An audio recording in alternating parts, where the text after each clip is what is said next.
evening, esteemed colleagues, aspiring scholars, those who wandered in under the mistaken impression that this was a normal, dignified academic event.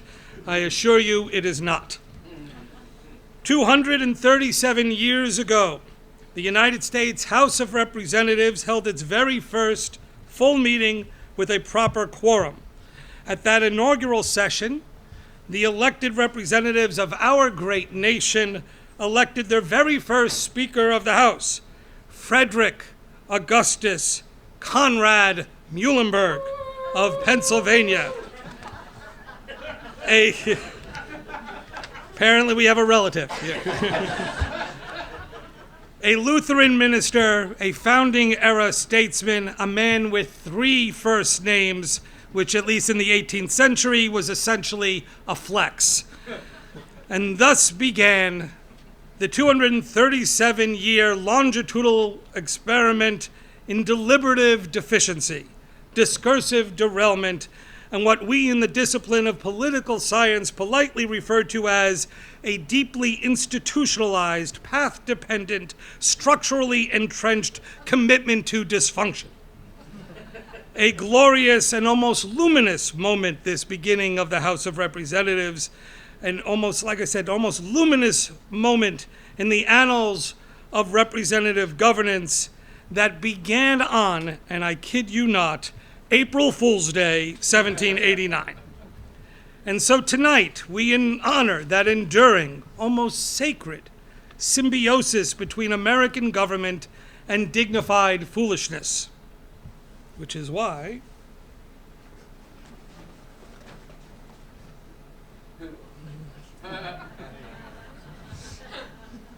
looks good, right? I mean, like a thing.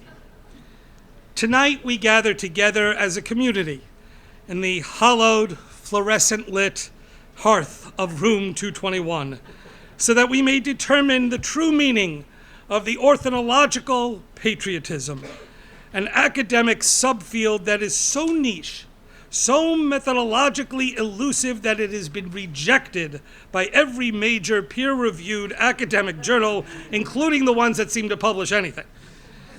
To all of you in the audience, my fellow arbiters of avian awesomeness, willkommen and bienvenue, welcome to RIPPAC's annual April Fool's Debate.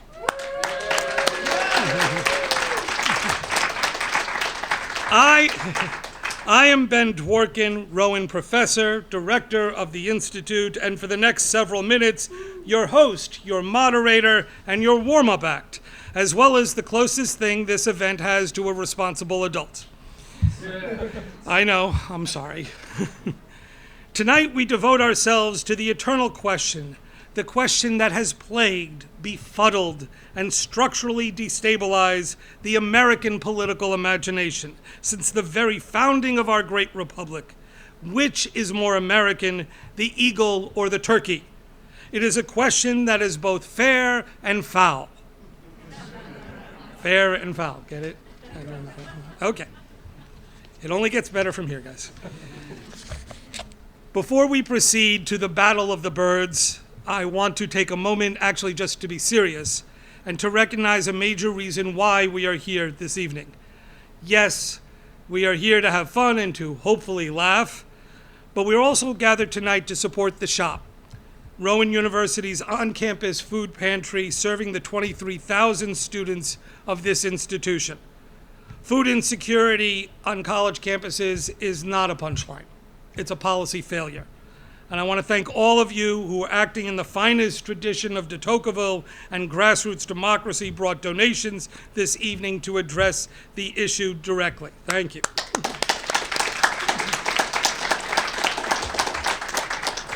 And this brings me quite naturally to President Andrew Jackson. President Andrew Jackson, just before he left office in 1837, placed a 1,400-pound block of cheese in the lobby of the White House. This was before refrigeration. It was before modern sanitation, but it was well after poor decision-making, an era, I should note, that has yet to conclude. Jackson invited the public to partake, and they came. 10,000 citizens descended upon the White House and consumed all 1,400 pounds of cheese in 2 hours. Now, political scientists call this participatory democracy. Dairy farmers call this a miracle.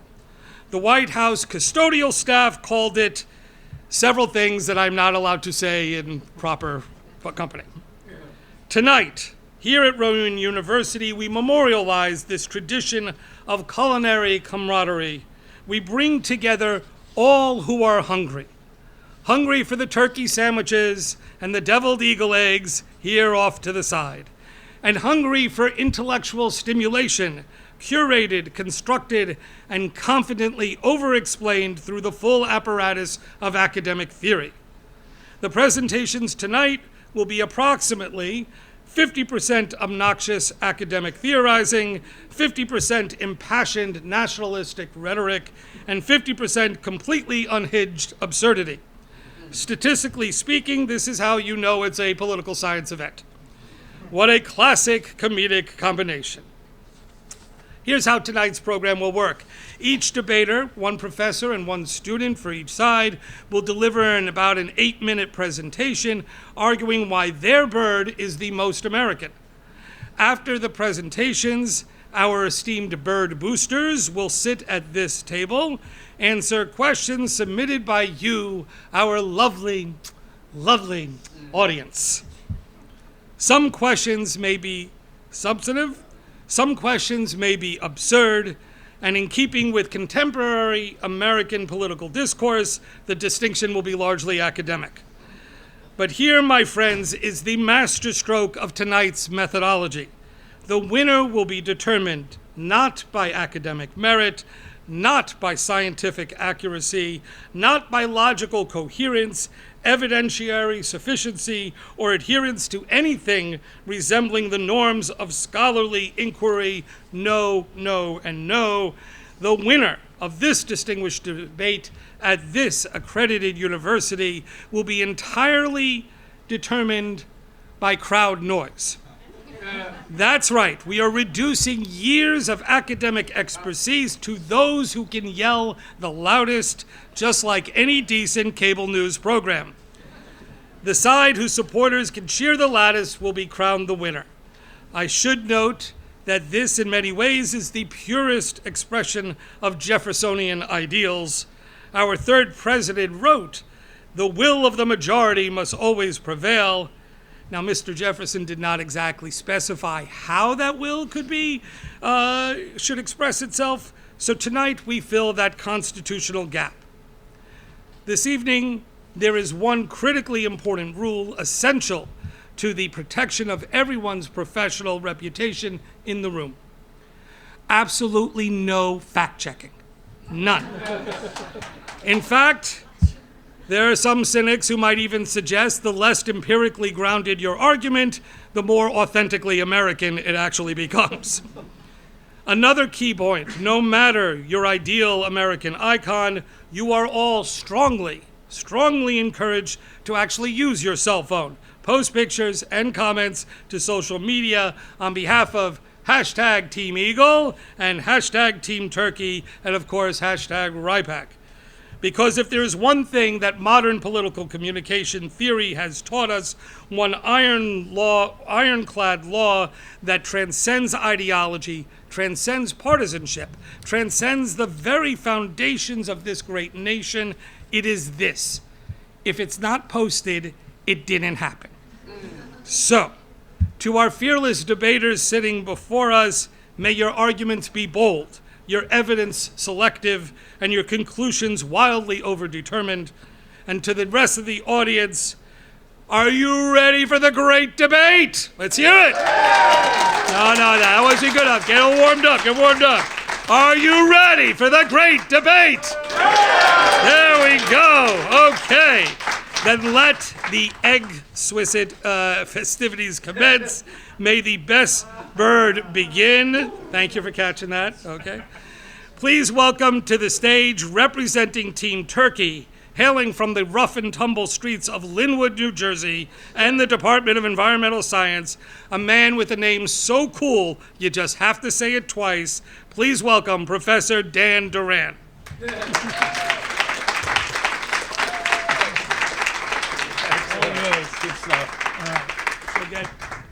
All right.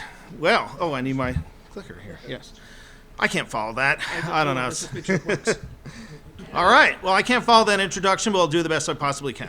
So, all right. Today, we're going to talk about who's truly the more American bird here, whether we're talking about the bald eagle or, it's not a flattering picture, I'm sorry, or the wild turkey. So these are two birds I've actually both seen in the last 24 hours. I've actually been around birding. This is part of what I do.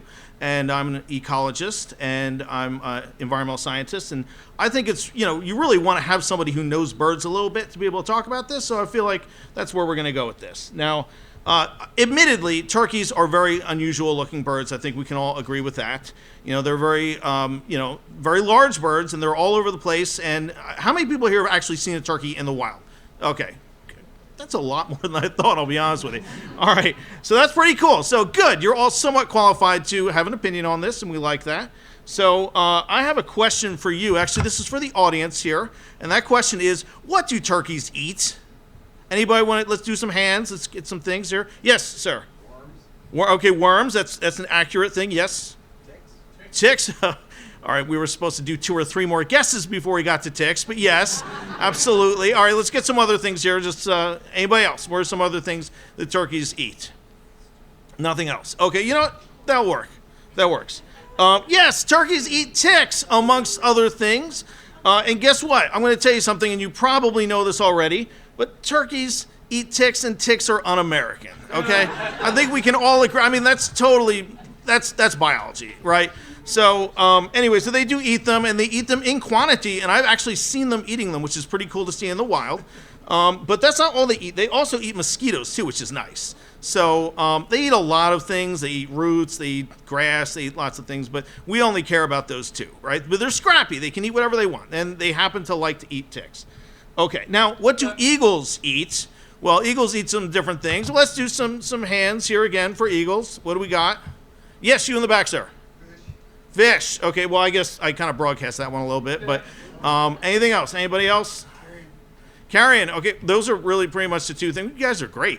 So yes, fish and carrion are the 2 main things that eagles eat. But I got to point out that very often eagles don't even catch their own fish. They got to steal them from things like this osprey here, and that's unfortunate. I don't know. I don't think that's very American. I hope that's not American, right? So, all right. Now, let's talk about another thing about turkeys. Turkeys are community-oriented birds. They will live in large groups. How many people here have seen groups of turkeys? Right, you've seen that, a lot of people. Right, you don't usually, you can see one turkey, especially if you see one turkey that happens to have a thing for cars and, it gets out in the middle of the street and does that. But a lot of turkeys, you'll see them in groups. They take care of each other. The mothers are really tough, and they will do anything to defend the little baby poults, they call them.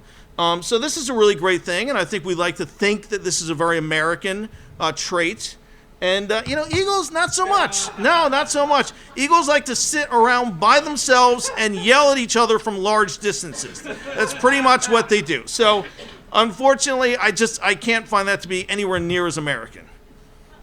Okay, now here's another thing about turkeys. The youth are scrappy. They are so tough. 24 hours and they're already out doing their thing. So they don't need any help. Mom and dad, whatever, they can go out and hunt for themselves. Now, bald eagle chicks, they're not pretty, okay? They're not pretty. I mean, they're, okay, so you think they're cute, but I don't. I don't know. I mean, they take a long time. They take many, many, many months to get going. So I just like to think of that American spirit of, just get out there and do it and pull yourself up by your bootstraps, and that's a very turkey thing. All right. Now, this is going to be a little short, but I just got one more thing to talk to you about here, and that is turkeys are incredibly patriotically colored. Now, I know you're thinking, I've seen turkeys and they're mostly brown. That's true. However, that is a wild turkey, but there's a lot of variation in color, and this is an actual turkey that was bred in New Hampshire, and we see there's, American flag, right? So let's see here. We got the red. All right, we got plenty of white there, and then we got blue too, so we're good. So here we go. That's what I got for you is turkeys. Clearly, biologically, ecologically, environmental, scientifically, they are more patriotic and more American. Thank you.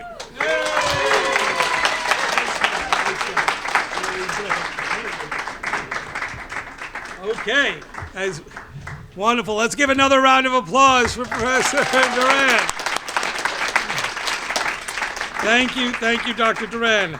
And now, let's welcome to the stage, as his presentation's coming up, advocating on behalf of reigning champion Team Eagle, emerging from the Great Plains of the Midwest, a son of Baldwin, Missouri, and the Department of Chemical Engineering, please welcome Professor Kevin Dahm.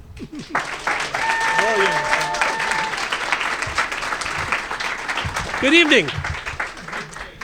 I'd like to start this off by saying a few words about what is, by far, the most famous and the most celebrated engineering achievement in American history.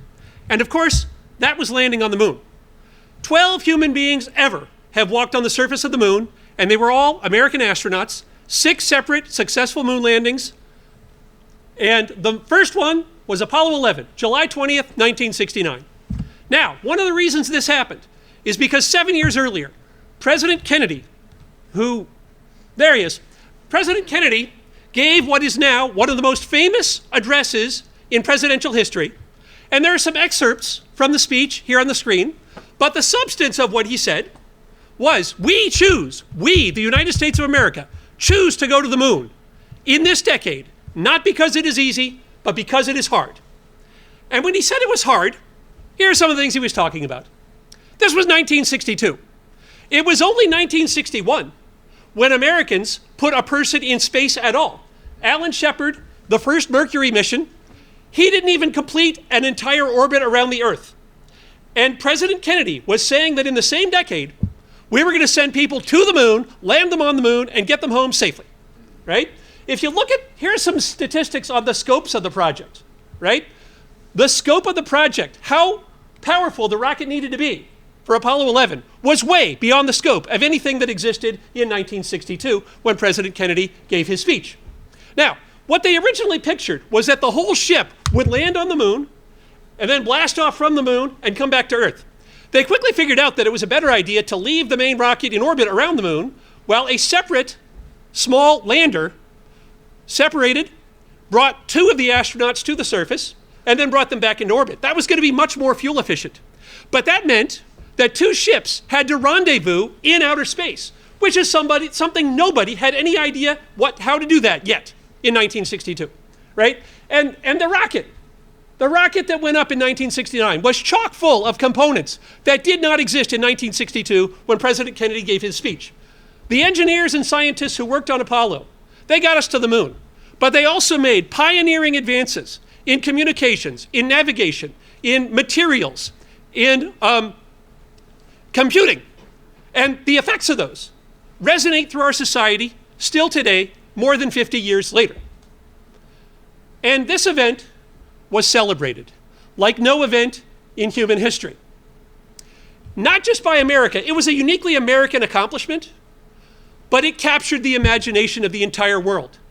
When the 3 Apollo 11 astronauts got home, they went on a tour, visited dozens of cities all around the world. 100 million people turned out in the streets just to catch a glimpse of the 3 people who had been to the moon and come home. They were treated like royalty, except royalty is something you're born into. In the United States of America, we don't believe in that. In the United States of America, if you want this, you have to accomplish something, right? You have to earn it. Most people do this by winning the Super Bowl, but going to the moon, that works too, right? So, this event, which happened more than 50 years ago, has come more back into our public consciousness because of the Artemis mission that is happening right now. So that has brought it more into the public consciousness. But in many ways, it was never out of the public consciousness. Y'all like memes? Here's a meme. This is an example of the kind of meme that bounces around the internet even now today, more than 50 years after we landed on the moon. Now, the United States has a long history, and we're not proud of all of it. And we shouldn't be proud of all of it. But when people think about the United States at its best, and what we have done and what we can do and what we have been and what we hopefully can still be. This is Exhibit A. We went to the moon. It's almost a rallying cry that we still use more than 50 years later. Now, when I was fishing around the internet for memes, for examples of memes, there's another kind of meme that I also ran across. One of the things about going to the moon is, one of the things you have to bring with you is enough fuel to get home, and weight is really precious. So it turns out anything that didn't actually need to come home, we just left it there. So here's a partial inventory of some of the random crap that we have just left on the moon. Now, this may fall into the category of things we are less proud of. But if we're being honest, it is kind of American. So, also golf balls. Did you know that there are golf balls on the moon? Yes. You know why? Because the moon has 1/6 of Earth's gravity. And Alan Shepard, the same guy who piloted that first Mercury mission back in 1961, he wanted to see how far he could hit a golf ball in 1/6 gravity. So, true story, he hid 2 golf balls in a sock and he smuggled them onto Apollo 14. And he shanked the first one, but the second one flew for miles and miles and miles. At least that's how he told the story when he got home. Now I know what you're thinking. You're thinking, Dr. Dom, this is all very interesting. But dude, you've used 6.5 of your 8 minutes. What does any of this have to do with the topic? Is that what you were thinking? That's what you were thinking, right? Okay, well, about that. It needed a name. The main rocket was called Apollo 11. But the lander, the vehicle that actually delivered Armstrong and Aldrin to the surface of the moon, it needed a name. We wanted to give it a majestic and uniquely American name that would befit the culmination of this epic and uniquely American adventure. And what name did we give it? You're way ahead of me. No, and keep in mind, nobody had any idea if this was going to work. And there was no safety net. There was no rescue plan. If this had crashed, they were gone. There was no way back. So the entire country, literally the entire country, this was the most, this event was watched on television more than anything else in history, right? The entire country was literally holding its breath, waiting to see what was going to happen. And when the lander touched down safely in a portion of the moon known as the Sea of Tranquility, Neil Armstrong got on the radio and he said the words that the entire country was waiting to hear. And somehow, I don't think it would have struck quite the correct note if what he had said was that. Thank you.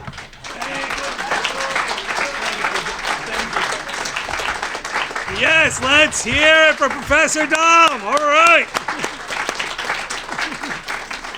Thank you, thank you.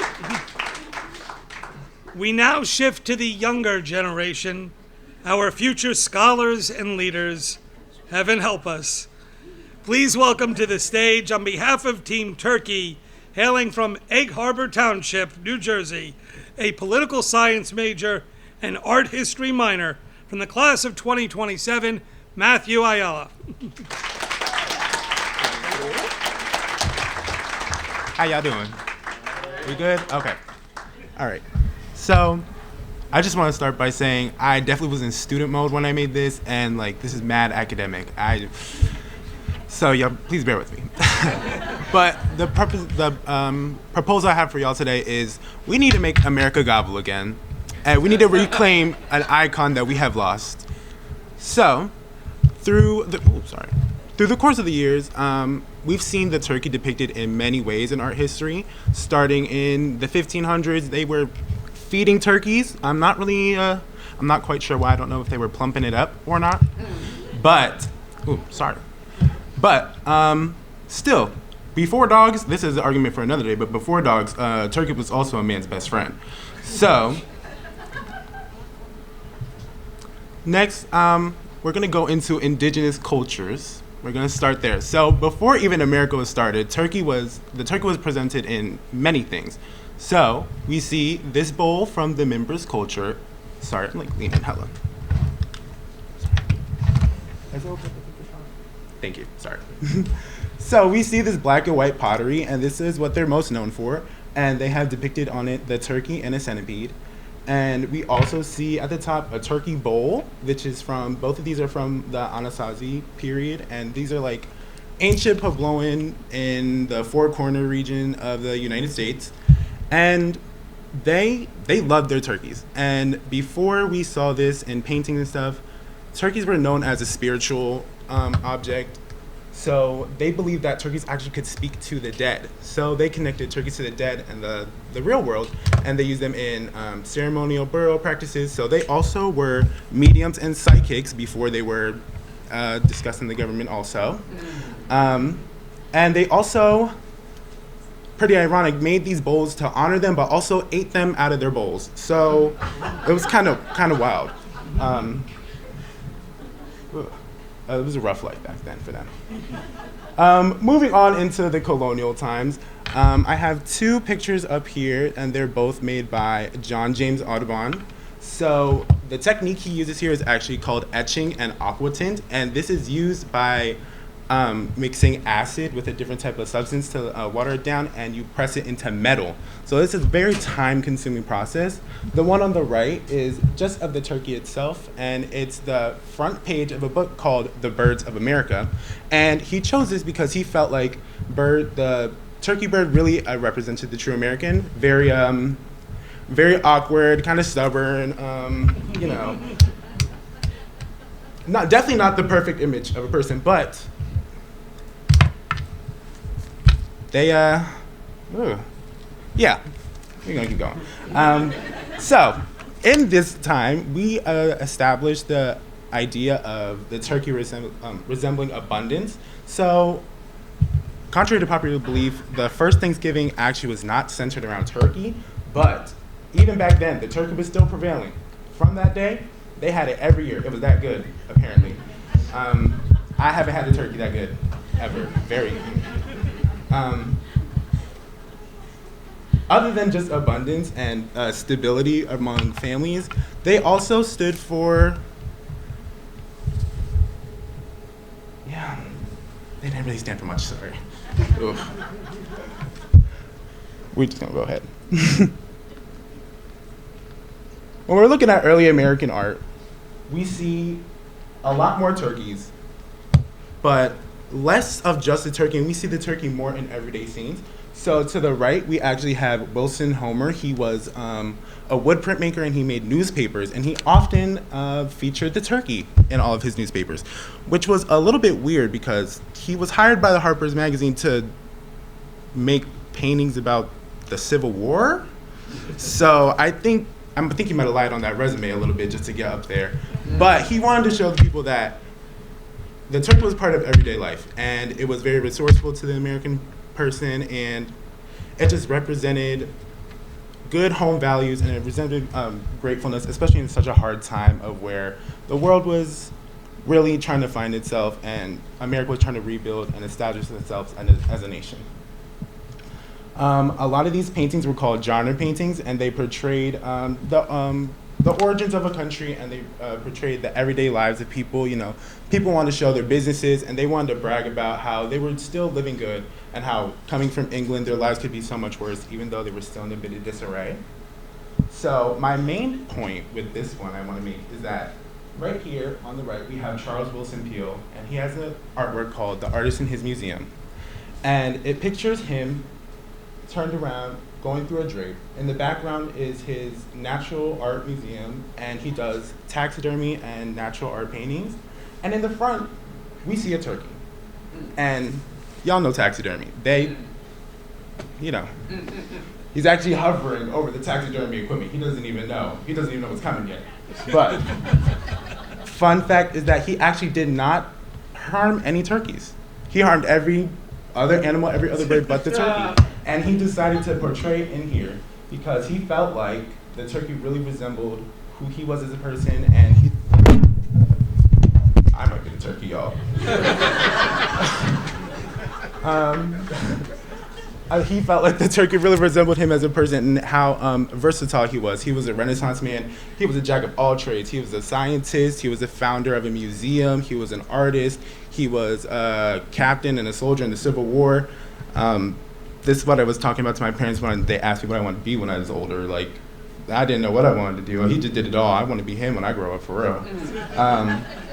But fun fact about this painting actually takes place, like I said, in his Natural Science Museum. But this building is actually now what is Independence Hall in Philadelphia. So, if y'all didn't know, that is actually where the Declaration of Independence, the Articles of Confederation, and the Constitution were all formally ratified into the United States. So, he decided that the turkey was important enough to be portrayed in this building, which we now is a museum, I believe. I'm not quite sure. But it was a government building, and then he turned to a museum, it went back to a government building, and turned back to a museum. I don't know. But he was definitely onto something over there. He wanted to prove y'all a point. Next, I want to talk about national identity. So we see the eagle on a lot of things, like on the Great Seal of our nation, which is, mainly just for paper, just stamp, throw it away. You're not really thinking about, it's just, all right, this is official. But when you think about it, the turkey is really for the people. The turkey is for the people. They want to represent who we really are. They want to represent an American culture, while the eagle is it's just for show. It's just it's just like a power stunt. They just want to feel like strong. And as we see, at least just here, just only 3 examples of other nations who also use the eagle to represent their country. We have Mexico, we have Germany, and we have Iraq, all of which we may have had a little bit of an issue with, so I don't know if we all want to be associated with the same animal, but y'all let me know. I personally would not want to be affiliated, but that's just my opinion. Next is symbolism and aesthetic. We see the turkey in a lot of American art, especially from even before, like we said, in the 1500s. But one thing you never really see is an eagle. Only time you ever see an eagle is really in the background. It's like a, out of sight, out of mind kind of thing. They don't really want to portray that. It's all up in the sky. You can't even see it. Like, I don't even really know what the eagle looks like up front. You know what I'm saying? I've never seen that before. But the turkey has really always been in the forefront, even in pictures on Thanksgiving. If it wasn't on the table, it was, it was waiting in the vicinity. Probably going to get on the table. It's probably going to get cooked up and put on there. But either way, the people have always loved their turkeys. They've always represented them really well. And the eagle is just used to really appear strong. And besides in just our American art history, even moving on now, we see it in a lot of pop culture. We see it in the Macy's Day Parade. They not blown up an eagle on the 4th of July. They're not. They might light some fireworks, but I don't see no eagle. And they're not in the shape of an eagle either. They've been blowing up that turkey for years. I think they got a statue for it now on a float. You also see, I'm pretty sure there's a presidential pardon they do every year, which I thought was a joke until I really looked into it. They've been pardoning the turkeys every year since 1989, y'all. Turkeys are living in luxury hotels for the rest of their lives in DC. They're living better than me right now. So I might have to become the turkey for real. I need to go on a vacation. I say all this to point that the turkey is who the eagle wants to be. The eagle, like I said, is always in the foreground, just flying around, just not really doing anything. The turkey has always been there. It's always been on the ground. It's always been with the people. And many people have considered the turkey as part of their clan, as part of their family. People used to hold burials and ceremonies for the turkey. Like, they used to go really hard. So I just want you to ponder this. Even after all the art history facts, the little pop culture facts, whatever, I just want to ask y'all to know. I want to know if y'all would eat a turkey. Or would y'all eat an eagle or turkey then? Let me know. Anyone? No. Yeah, no. I wouldn't. Oh, she wouldn't. I wouldn't either. Thank you very much. Thank you. Go ahead. Thank you.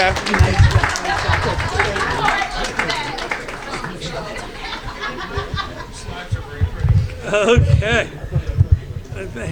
All right, another round of applause for Matthew Ayala, everybody. Here we go. Woohoo! Okay, and last but not least, on behalf of hashtag Team Eagle, a junior who is majoring in law and justice studies and minoring in philosophy, and is the reigning Miss New Jersey Collegiate. Yes, an actual beauty pageant queen. From Sicklerville, New Jersey. Folks, let's give a nice round of applause for Janelle Bonus.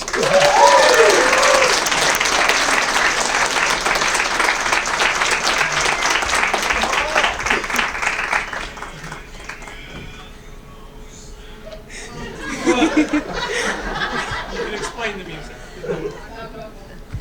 Well, the song was courtesy of The Red, White, and Blue by Toby Keith. Very fitting. Anyway. Good afternoon, ladies and gentlemen, distinguished colleagues, and fellow cowpoke. Every November, without fail, the sitting president of the United States formally pardons a turkey. I want you guys to sit with that sentence for a moment. A pardon is not a gift. A pardon is not a compliment. A pardon is a legal mechanism designed for one specific type of individual, a convicted criminal. The Fifth Amendment, the Due Process Clause, the entire architecture of American criminal procedure all exists in a world where pardons follow offenses. The turkey receives a pardon annually. This is not a holiday tradition. This is a rap sheet dressed up in cranberry sauce. Furthermore, I submit the annual nature of this pardon is itself evidence of recidivism. A one-time pardon might suggest a youthful indiscretion, but every year, every single year, a turkey requires executive clemency. This is not a reformed offender. This is a repeat offender with a very good lawyer and a surprisingly effective PR team.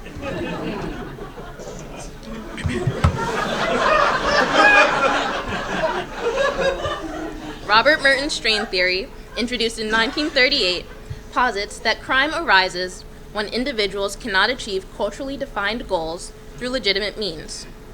What is the culturally defined goal of Thanksgiving? Anyone?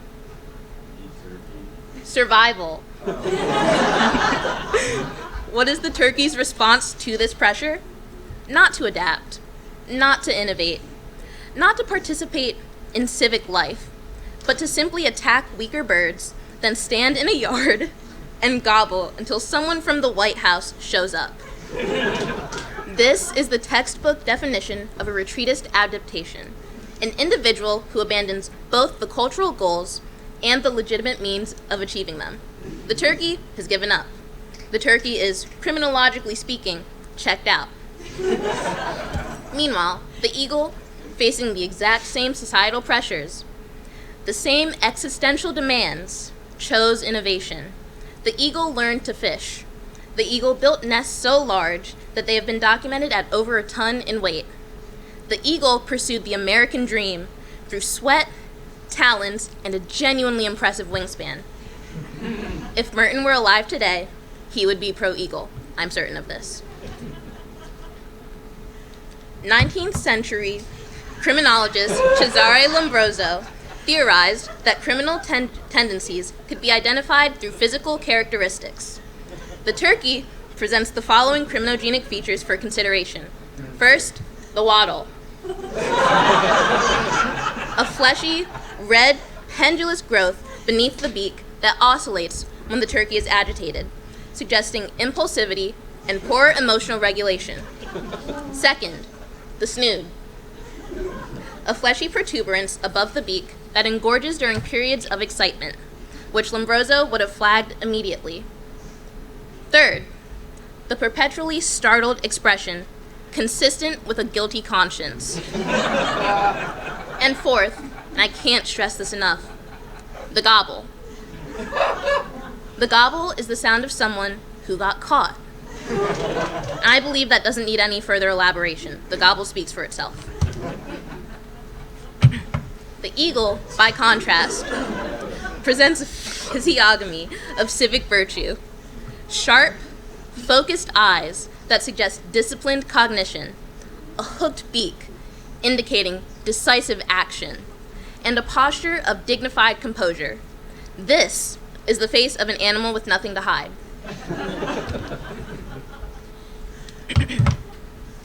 Michael Foucault's Discipline and Punish describes the emergence of society organized around surveillance, hierarchical observation, and the normalizing gaze. The bald eagle is the physical embodiment of this entire theoretical framework, and the American founders knew exactly what they were doing. The eagle appears on the seal of the Department of Justice, the DEA, and numerous other agencies that are watching you right now. The eagle does not commit crimes. The eagle watches crimes. The eagle is, in the Foucauldian sense, the panopticon with feathers. This is not incidental. The selection of the eagle as the unofficial national symbol was a declaration that America would be a nation organized around the legitimate exercise of power, power that observes, categorizes, and disciplines. Is that alarming when you think about it too hard? Just a little bit. Is it patriotic? Absolutely. Ronald Clark and Derek Cornish's rational choice theory holds that offenders weigh the perceived costs and benefits of criminal behavior before acting.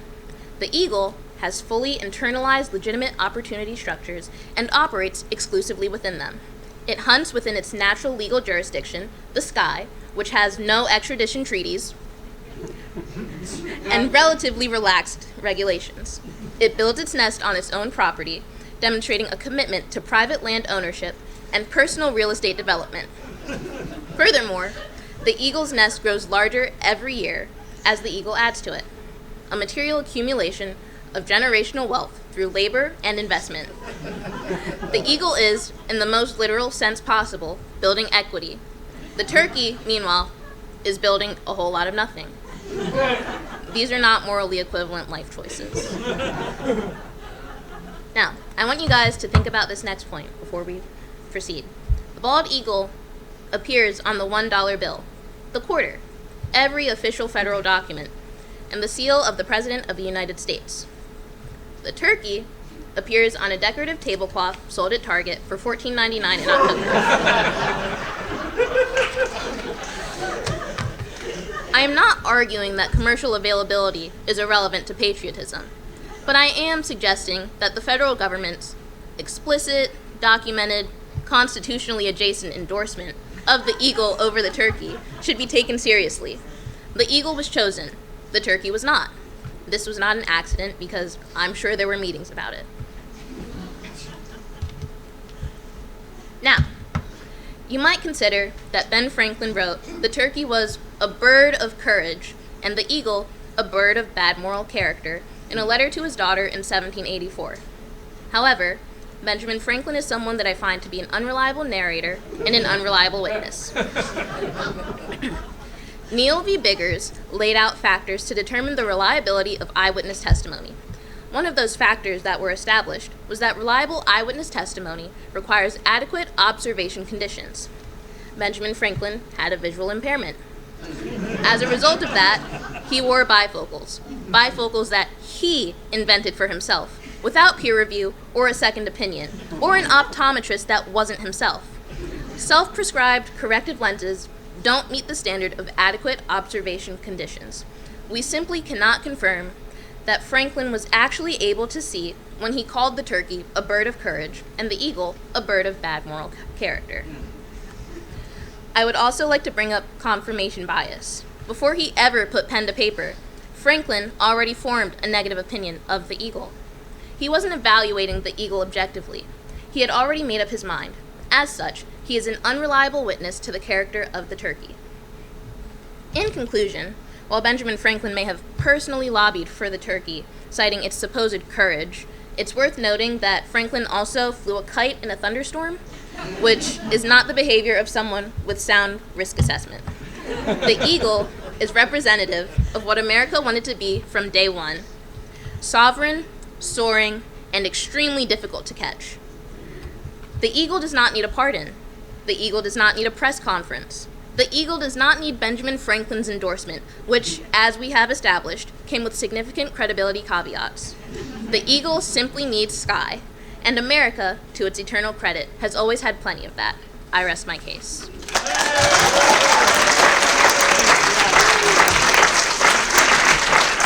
A big round of applause for Janelle Bonus.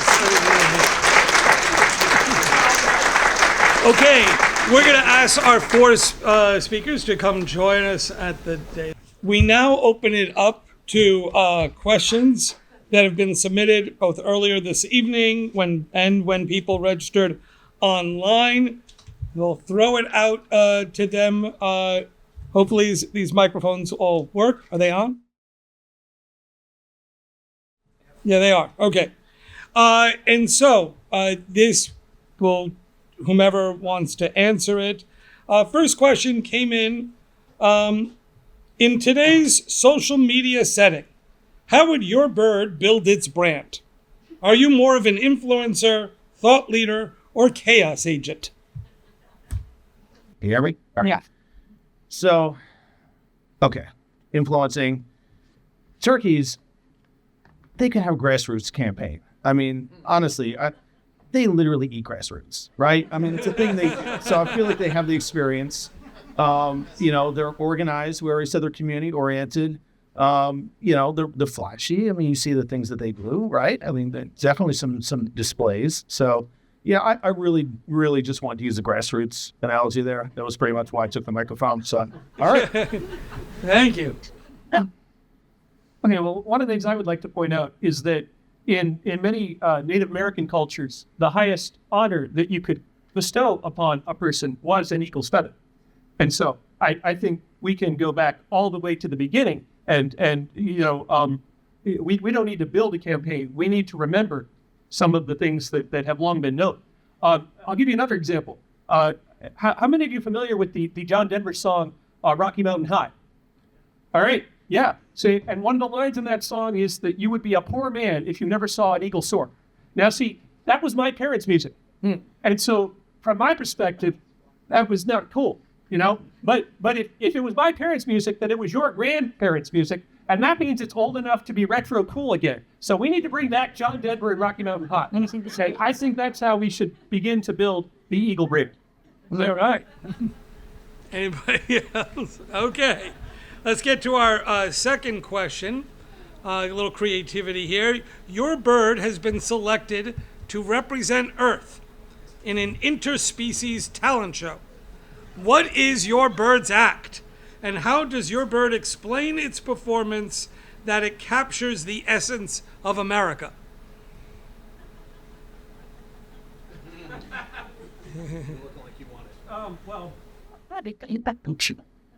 Well, if this is an interspecies talent show run by an alien race, then it must be taking place on another planet.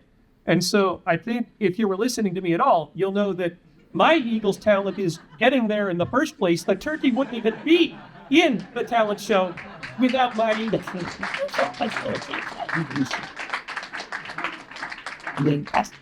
Anybody else? Why not?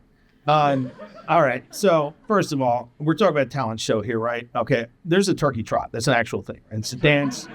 There is no eagle dance or anything like that. And on the ground, definitely go with turkey. Turkeys can run pretty fast. They're agile on the ground. Sure, they're not up high in the sky, but actually they can fly pretty fast. And eagles really kind of just use gravity. They just kind of drop, just kind of control drop.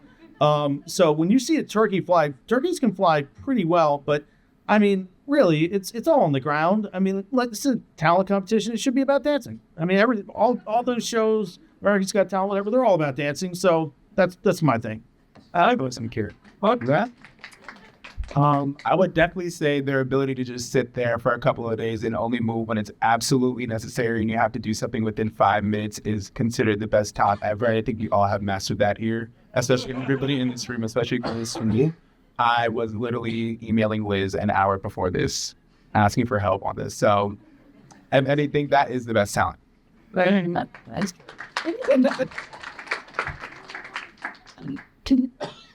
The Eagles' talent would be pageantry. When you think of pageants, you think Miss America. And I endorse the the Eagles campaign to run for the next Miss America. This is volunteer bastard. All right, we did get a political question that came in. Does your bird have what it takes to mend the partisan divide in Washington? And if so, how?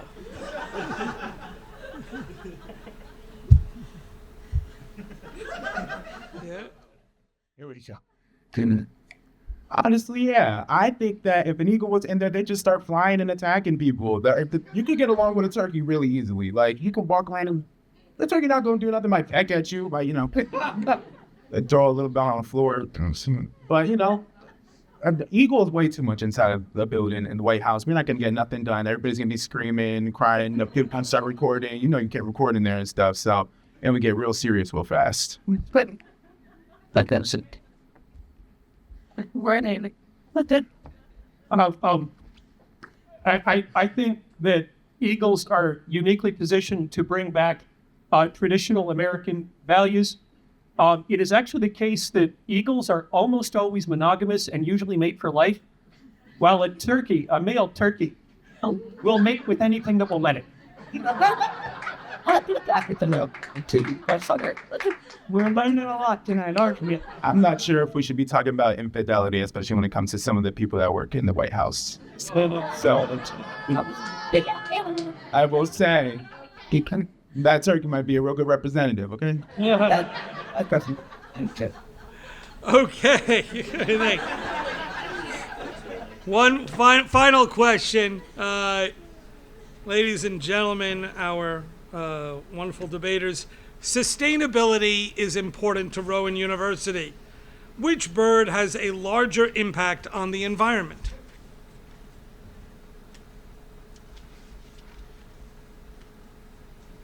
Yeah. The eagle, for obvious reasons. The turkey does nothing. The eagle builds nests that have been recorded at weighing up to 2 tons. The eagle is building environmental wealth for years to come. The turkey just sits there. So I'm trying not to be super serious ecologist guy. Definitely it's the turkey because, when you come right down to it, they are incredibly adaptable animals. There's almost nothing. Did I say turkey or eagle? I said turkey, right? Okay, just making chopping. Anyway, no, they can eat pretty much anything. They can live pretty much everywhere. They live in pretty much every part of North America. They're just tough. I'm not being funny. I'm just saying they're tough. They're super tough. That's American.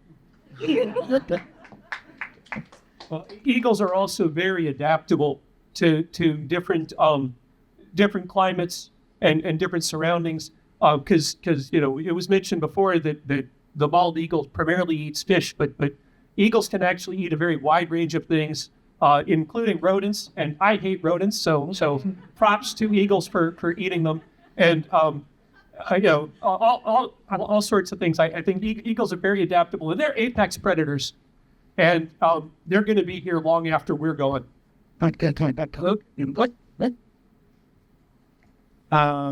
think that eagles are not doing the work where it really matters. We're on the ground, not in the sky. The only people they're helping out may be Delta and Spirit up there. We need help down here on the ground. So, I don't know. Okay, let's give a round of applause for our panelists. Wonderful. Okay, and so, my fellow Americans, ladies and gentlemen, mesdames and messieurs, esteemed colleagues, students who are required to be here, and students who just wanted to avoid studying, a decision must be made. And so we're going to ask you, here's what we're going to do. We're going to be voting, and then there's a whole presentation ceremony. So we got a couple more minutes, okay? But on the question before us, which is more American, I now ask all of you, by applause, who favors the eagle?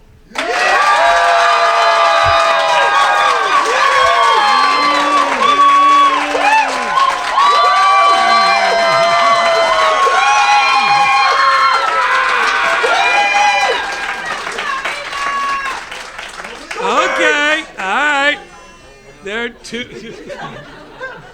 two sides to the debate. And now, by applause, Who favors the turkey? I'm not sure. I am getting old, and I can't hear things kids say these days. It's almost, what? So we're going to try that again, okay? Which is more... All right. We want to make this fair. Here we go. By applause, which... what am I asking? Yeah, which is more American, the eagle?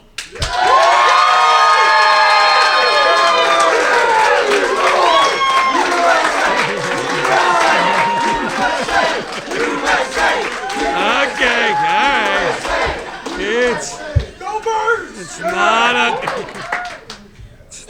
It's not a hockey game. And by applause, who thinks the more American bird is the turkey?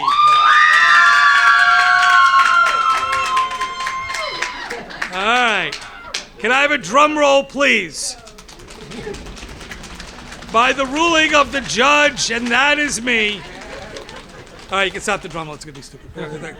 The 2026 annual celebration of April Fool's Day, through our tongue-in-cheek academic debate between the eagle and the turkey over which is more American, has resulted in a win for the eagle. Congratulations.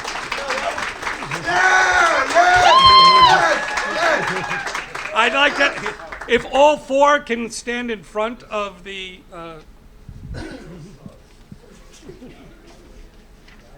We have some, I'm going to take this. We have some parting gifts for everyone who participates, because you should remember, everyone's a winner at RIPPAC, and therefore, all of you now get to be the first one on your block with a genuine RIPPAC t-shirt. There you go. Suitable for wearing. On the back, you will notice it says, Workforce Development for Democracy, which is what we do. Let's give a round of applause for all these people. And now, assisted by our lovely Liz Dirks. Everyone say hi, Liz. Hi, Liz. There you go. Okay. Assisted by that, we now present the Chalice of Champions to the Eagle team. There you go. Raise them above your heads. Here we go. Yay! As we celebrate. Ladies and gentlemen, thank you for coming out. Let's have another round of applause for everybody here. To the valiant efforts of #Team Turkey. Let me remind you, appreciate it. Next year, pack the crowd a little better, okay? But it is the beginning of the baseball season. One of the great things about America's national pastime is that on the first day of the season, everybody's in first place. And that is what you have to look forward to next year. We start fresh. A year from now, we'll have another debate. We hope to see all of you there. Thank you for coming out. Congratulations.